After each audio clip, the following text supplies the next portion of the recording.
Okay, so get ready, because today we're going to decode some serious flirting signals. We're diving deep into an article called 40 Proven Signs a Woman is Flirting with You. Oh, wow. I know, 40 signs. That's a lot to keep track of. That's a lot. But don't worry, we'll break it down. Right. We'll extract like the most useful insights. Okay. And trust me, some of these signs are really fascinating. Interesting. We're talking things like playfully dissing the competition, Oh, wow. or remembering tiny details you mentioned like years ago. Interesting. I mean, who knew flirting could be so strategic? It's true. Right. These subtle actions, often speak volumes Yeah. about genuine interest. Yeah. It goes beyond just fleeting attraction. Right. It's about someone Yeah. making a conscious effort to connect with you Yeah. on a deeper level. Exactly. Right. And that's what we're going to explore Okay. today. Cool. How to recognize these signals, Yeah. both online and in person, so Yeah. you can confidently navigate the sometimes confusing world of flirting. For sure. So let's start with the digital world. Okay. So this article mentions liking all your social media posts, Oh, except for the ones with other women, of course. okay. Interesting. What is the psychology behind that? Well, in the vast expanse of the internet, Yeah. it's all about leaving a trail Uh-huh. of digital breadcrumbs. Digital breadcrumbs. Liking your posts consistently, Yeah. even if it's just, a simple, Yeah. shows that they're paying attention. Right. And making an effort to stay on your radar. Uh-huh. It's a subtle way of saying, hey, I see you, and felt- I'm interested. So it's like Yeah. planting a little "I'm into you" flag Mm-hmm. on your digital doorstep. Yeah. I guess it beats sending a carrier pigeon, right? Certainly more efficient. Yeah. But remember, context is key. Okay. It's not just about a single, here and there. Right. It's about the consistency and Right. intention behind those actions. So you don't want to read into a one-off, No. especially if they're liking everyone's posts. Right. Okay, speaking of digital breadcrumbs, Yeah? the article also highlights Okay. initiating texts and DMs as a strong signal. Absolutely. It's about taking initiative Yeah. and creating those opportunities for interaction. Uh-huh. Think about it. You don't just randomly message someone Right. unless there's at least a spark of interest. Right. You're not sliding into their DMs just to say, No. "Hi, how's the weather?" Right. There's got to be some underlying motivation there. Absolutely. Okay, speaking of motivation, Yeah. the article dives into the use of memes and jokes Okay. with flirty undertones. Mm-hmm. Why is humor such a powerful tool Hmm. in the early stages of attraction? Humor is a brilliant way to test the waters Uh-huh. without being overly direct. Right? It allows you to gauge reciprocation, Yeah. create a sense of playfulness, Uh-huh. and see if there's that spark of connection. So it's like saying, "Hey, I think you're funny." Yeah. And maybe, just maybe, Mm-hmm. I'm hoping you think I'm funny too. Exactly. It's a subtle way of establishing that rapport Mm-hmm. and seeing if you're both on the same wavelength. Precisely. It creates Yeah. a lighthearted atmosphere where you can both let your guard down Right. and see if there's potential for something more. And it seems like creating opportunities for connection Yeah. is a recurring theme here. It is. The article also mentions women inviting you to events Uh-huh. they're attending, whether Yeah. it's a concert, Mhm. a party, or even just a casual hangout. It's a subtle way of saying, I enjoy your company, Yeah. and I think you might enjoy this Okay. experience too. So it's like they're Yeah. extending an olive branch or maybe a party invitation and seeing if you're willing to take the bait. Take the bait, exactly. Now things get a little more intriguing Okay. when we move on to the stealthy questions. Philadelphia, okay. The article points out Uh-huh. women asking about your relationship status, even if it's phrased indirectly. Yes. Okay, what's the deal with that? The reconnaissance mission, disguised as casual conversation. Oh. This is where things get psychologically fascinating. Yeah. These seemingly innocent inquiries Right. serve a deeper purpose. Yeah. They're assessing your availability without being overly direct. It's a way to test the waters Okay. before diving in head first. So instead of flat out asking, "Are you single?" Right. they might casually slip in a question like, Yeah. "Are you bringing anyone to that party?" Right. Or "What are you doing this weekend?" Exactly. They're gathering intel, Intel. so to speak, without putting themselves out there Right. too much. Yeah. And this ties into a fundamental human desire. Uh-huh. We want to avoid rejection. Oh, yeah. Asking about your relationship status indirectly allows them to gauge your availability without the risk of a direct no. It's like they're dipping their toes in the water. Right.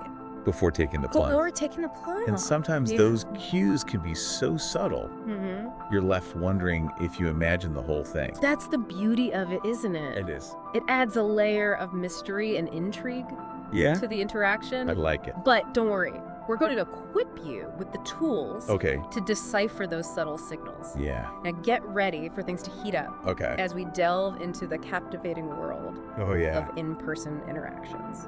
I'm all ears.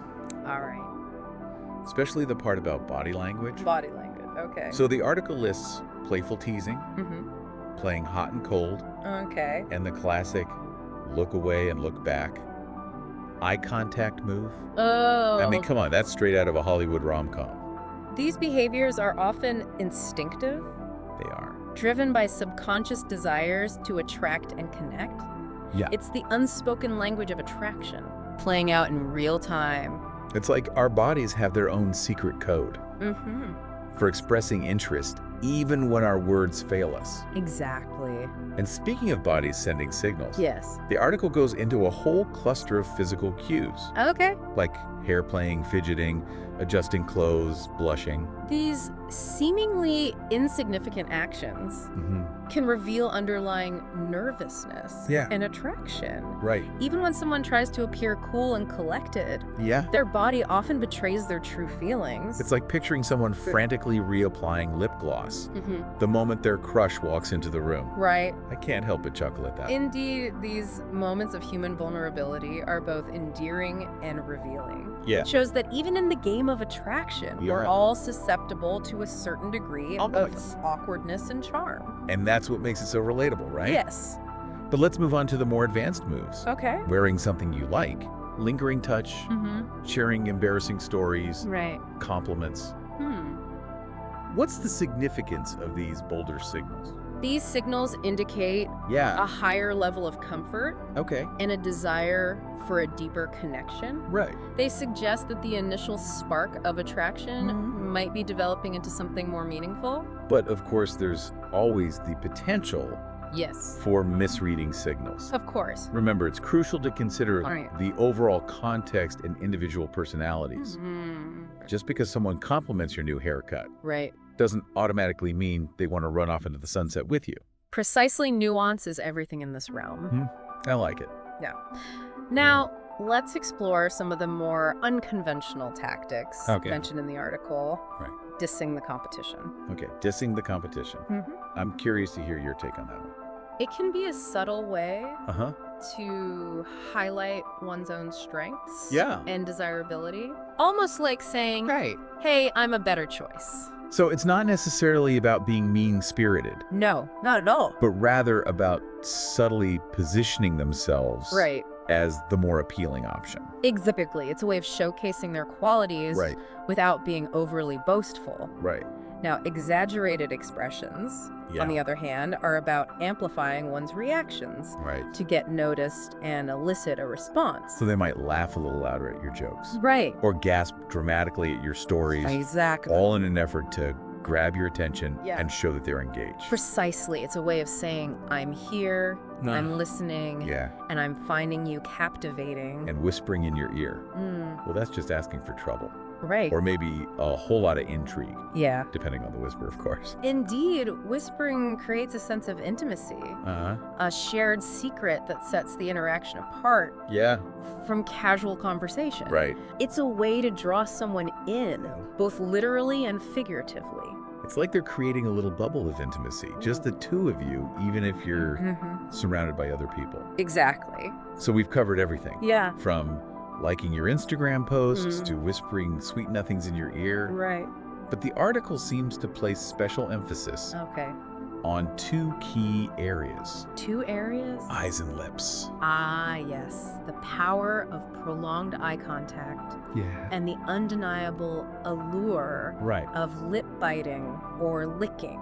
It's like saying, I can't take my eyes off of you. Right. Or perhaps I'm thinking about kissing you. Exactly. Without actually uttering a word. These subtle actions often convey more than words ever could. Right. They tap into a primal level of attraction, bypassing the need for elaborate conversation. It's like speaking a silent language of desire. Using just your eyes and lips. Right. To communicate volumes. It is powerful. So after dissecting all these signs, I'm realizing that flirting is an intricate dance. It is. Of subtle cues and nuanced interpretations. Indeed. It's a fascinating interplay of psychology, biology, and individual expression. Right. And that's precisely what makes it so captivating. It is. And before we move on to the next part of our deep dive, let's take a moment to recap what we've learned so far. Great idea. We've covered a lot of ground. We have. From digital breadcrumbs to the power of eye contact. It's like we've been given a secret decoder ring for the language of flirting. Exactly. But as you said earlier, context is everything. It is. These signs can be misleading. Yes. If we don't consider the bigger picture. Absolutely. Right. Yeah. So we can't just like go around checking boxes on a list and assume we've cracked the code. Right. We need to trust our intuition as well. Absolutely. Sometimes we have a gut feeling about someone. Yeah. And those feelings can be surprisingly accurate. Yeah, they can be. But going back to the article, something that stood out to me was how it emphasized women taking initiative. You know, it really challenges that outdated idea that men always have to make the first move. It's definitely refreshing to see those traditional gender roles being flipped. It makes sense, though. The article highlights how women might use humor to test boundaries or initiate playful banter. Exactly. It's not about waiting passively for the other person to lead. It's about actively engaging, sparking a connection, and seeing if the other person can keep up. So it's like they're sending a signal that says, I'm not just sitting here waiting for you to entertain me. I'm going to make you laugh, challenge you a little, and see if you can handle my wit. That's a great way to put it. I like it. It creates a dynamic where both people are participating and contributing to the chemistry. And this shift towards women taking initiative isn't limited to just the digital world.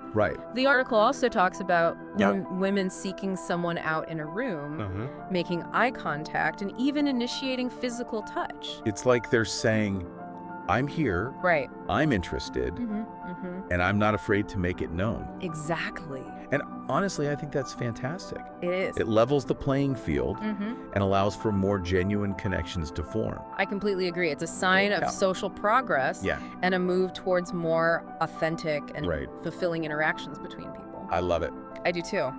Okay, so we've talked about online flirting, subtle cues, bolder moves, and even unconventional tactics. But I want to circle back to something you mentioned earlier, the power of nonverbal communication. The article seems particularly fascinated with the eyes and lips. And for good reason. The eyes are often called the windows to the soul. And when it comes to attraction, they can reveal so much about a person's emotions, things that words sometimes can't capture. Prolonged eye contact especially creates a sense of intimacy and connection that can be both exhilarating and a little unnerving. It's like the whole world fades away for a moment. And all that matters is that shared gaze. Yes. And then there's the lip biting or licking, which, let's be honest, can be incredibly alluring. It's a subconscious gesture, often driven by nervousness or excitement that draws attention to the lips. It can be seen as a hint, a suggestion of something more intimate to come. Like a silent invitation to cross that line. Exactly. From friendly conversation to something more. And when you combine that with prolonged eye contact, it's a potent combination that can send shivers down your spine. It certainly can. It's a reminder that attraction isn't just about words. It's about energy chemistry and that unspoken language of desire that we all instinctively understand. So after our deep dive into these 40 signs, what's the key takeaway?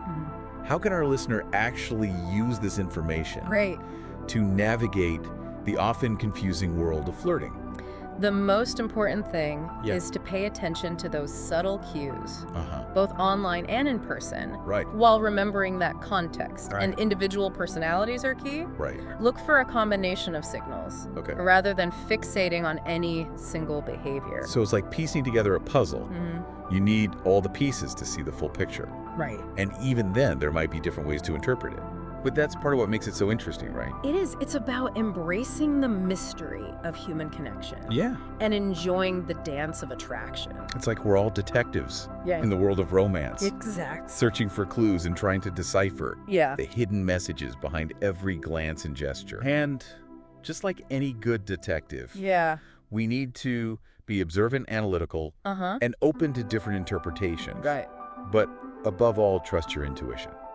Sometimes our gut feeling knows more than we realize.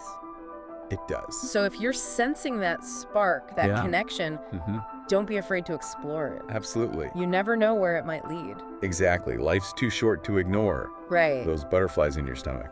But as we wrap up our deep dive into the world of flirting, I want to leave our listener with a thought-provoking question. Oh, I like those. Okay, lay it on us. How do you think cultural norms or personal experiences might influence your own perception of flirting?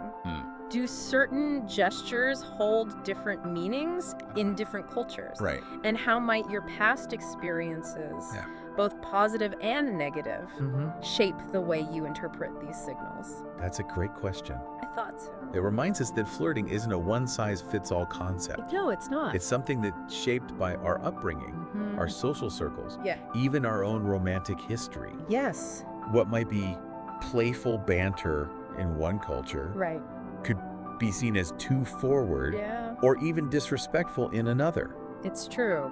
And our past experiences, whether they're filled with joyful connections or painful rejections, can also color how we perceive these signals. Absolutely. Someone who's been hurt in the past might be more cautious or hesitant to interpret certain gestures as flirting. It makes sense. It's like we each have our own unique filter through which we view the world of romance. Yes. And that filter is constantly evolving as we learn and grow. It's true. So as you venture out into the world, armed with this newfound knowledge of flirting signals, remember to be mindful of those cultural nuances and individual perspectives. And above all, trust your instincts. If you sense a genuine connection, don't hesitate to explore it. Go for it. But if something feels off, don't be afraid to step back. That's right. It's all about finding that balance between reading the signs and trusting your gut.